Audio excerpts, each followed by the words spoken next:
G'day guys. Got a trick for a really good wire stripper using a pair of wire nippers. It doesn't have to be this type, but these were cheap. I think I got them for about $2.50 each in a lot of 10. But when you get to do small wire like this and you strip it, if you're using cutters, you know, you got to sort of put a bit of pressure on the wire and you get that. Don't know if you can see that, but there's basically one strand of wire there and the rest are on here with the insulation. So not a good situation, but with many years of stripping wire, you know, you can do it like so. But it's a better way to do it, foolproof. I've been making up these little connectors, little jumper wires.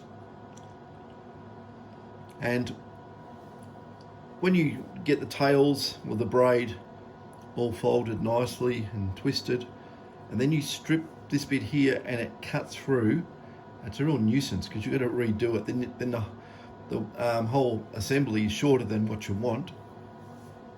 Start again. But what I've done is this pair here, I don't know if you can even see this. Oops. It came up for low battery warning on this phone. Can you see? I don't know where I can see. I don't know if you can see it there. In the blade part, there's a small hole. And what I did on this pair of snippers, not near the front of it, near the back part of it, I got a small circuit board drill, which you can get them under 1 millimeter in size. And because they're made of stainless steel, you put it in here as such, where you want to attempt to do it and try and bite down on it like so and squeeze it, and it will make that hole in the soft blades. But that's really good,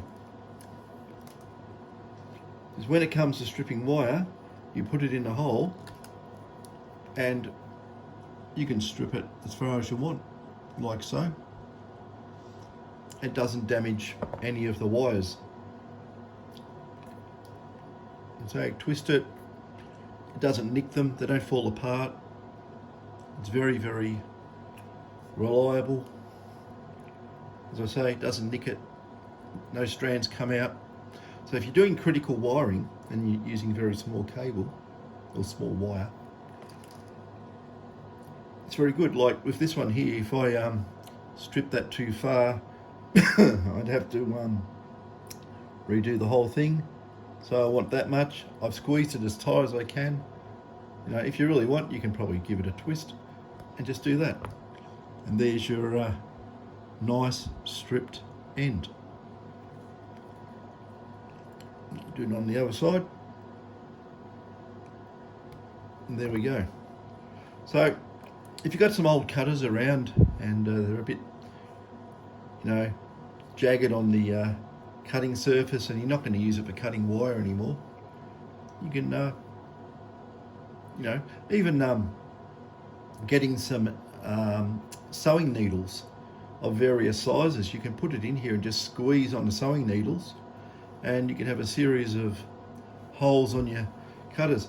I find this far easier to use as cutters than those big things called T-Rex or whatever you call them, which are meant to strip the wire.